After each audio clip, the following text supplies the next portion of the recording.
Hello everyone, how are you doing? This is MD Tech here for another quick tutorial. In today's tutorial, I'm going to show you guys how to enable or disable the spell checker built into the Windows 10 operating system on your desktop, laptop, or tablet PC.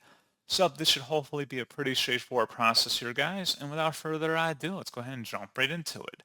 So all you have to do is open up the search menu and type in settings. Best result should come back with settings. Go ahead and open that up.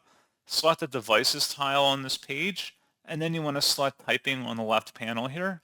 On the right side underneath spelling, autocorrect misspelled words. If you want to turn that on or off, you can do so, as well as highlighting misspelled words. So pretty straightforward process on that, guys. And as always, thank you for watching. I do hope that I was able to help you out, and I do look forward to catching you all in the next tutorial. Goodbye.